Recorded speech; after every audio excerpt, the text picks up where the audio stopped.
السلام عليكم ورحمة الله وبركاته. معكم أخوكم كمال من قناة 10 دقائق. قناتي راح أقدم فيها فيديوهات قصيرة ما تتجاوز 10 دقائق، راح تكون تعليم وترفيه مختلف المجالات. بتمنى تعجبكم القناة ومشاهدة ممتعة، ولا تنسوا الاشتراك والإعجاب بالقناة وتفعيل زر الجرس ليصلكم كل الفيديوهات الجديدة.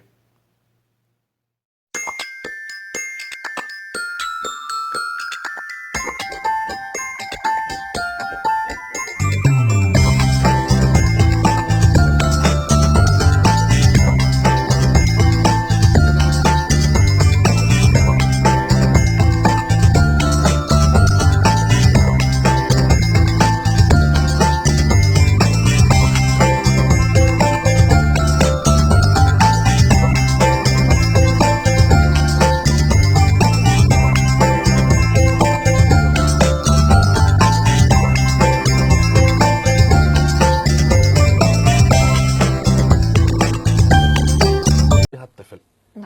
الطفل الذي لا يسمع الكلام هذه نعمة من الله بها على أسرته.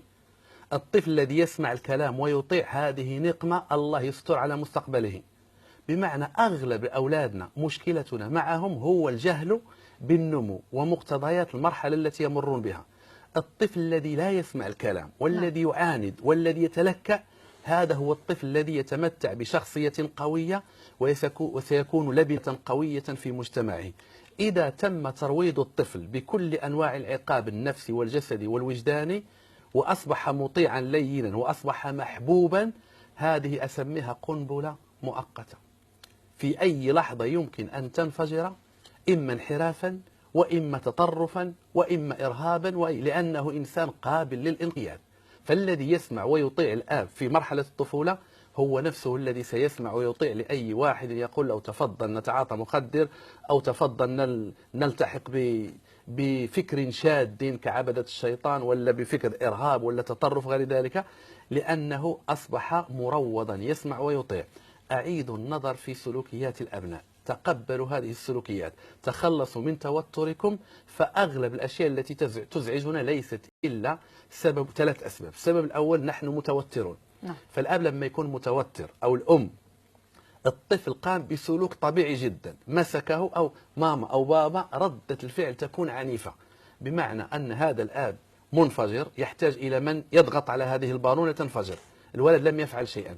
أو عندنا صور ذهنية تحكمنا. الطفل الرائع المبدع كذا هو اللي يسمع الكلام، هو المطيع، هو اللي مربع يديه، هو اللي حبيبي قاعد حاضر بابا حاضر ماما. صورة ذهنية متخلفة ينبغي التخلص منها.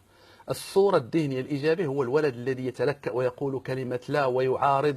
أنا أقول دائما أول ما ابنك يقول لك كلمة لا سجلها في دفتر واجعلها ذكرى تحتفل بعيد ميلاده كل سنة، مرور سنة على قول كلمة لا، لأن كلمة لا هي أفضل كلمة تقال للطفل وأفضل كلمة يقولها الطفل لوالديه، بمعنى ميلاد شخصية مستقلة معتمدة على ذاته تفكر. أتمنى تعجبكم القناة ومشاهدة ممتعة، ولا تنسوا الاشتراك والإعجاب بالقناة وتفعيل زر الجرس ليصلكم كل الفيديوهات الجديدة.